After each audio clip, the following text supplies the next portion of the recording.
ने जो मध्य प्रदेश में जो कल कहा कि मुसलमानों की पहचान विदेशों में हिंदुओं की तरह है, तो बिल्कुल उनकी बातें गलत है और बिना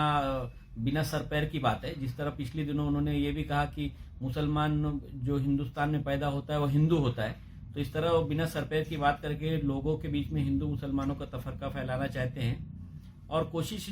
करते रहते हैं कि हिंदू मुसलमानों की के जज्बात को भड़काया जाए और एक दूसरे से बेवजह के स्टेटमेंट दे के कंट्रोवर्सी पैदा की जाए, जिससे बीजेपी जो उनकी समर्थित बीजेपी पार्टी है उसको फायदा मिले। मगर मैं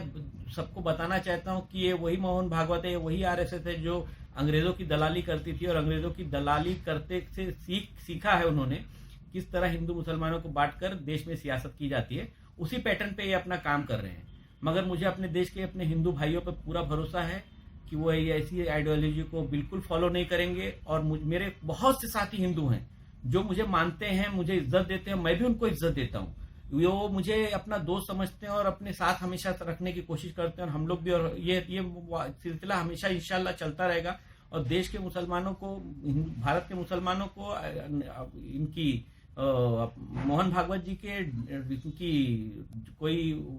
सलाह की जरूरत नहीं है और मोहन भागवत जी की जो बातें हैं वो मुसलमानों के लिए बिल्कुल नहीं। और मैं तो सीधा सीधा मोहन भागवत जी को कहना चाहता हूं कि अगर वो इतना ही हिंदू हिंदू कर रहे हैं और हिंदुओं की बात रखना चाहते हैं, तो हमारे देश के जो 85% हिंदू हैं, जिसमें हमारे दलित भाई हैं, उनको उनके जीवन स्तर उठाने की कोशिश करें और मुसलमानों को उनकी मदद की जरूरत नहीं है। मुसलमान इस देश के कानून पर पूरा विश्वास रखता है और इस देश के कानून के साथ में इस देश में जिंदा रहेगा और उनको मिटाने की जितनी भी उनकी साजिशें वो नाकाम रहेगी। और भारत का हिंदू बेहतर जानता है इनकी साजिशों को, इनके तरीकों को। इनके पास डेवलपमेंट का कोई देश में प्रोग्राम नहीं है, बस हिंदू मुसलमान के झगड़े लगाने के सिवा इनके पास कोई मतलब आधार नहीं है देश पे बात करने का, ना कोई जनता के बीच जाने का। तो मैं अपने आप को बहुत प्राउड फील करता हूं कि मैं भारतीय मुसलमान हूं और अपनी बात खत्म करता हूं। जय हिंद।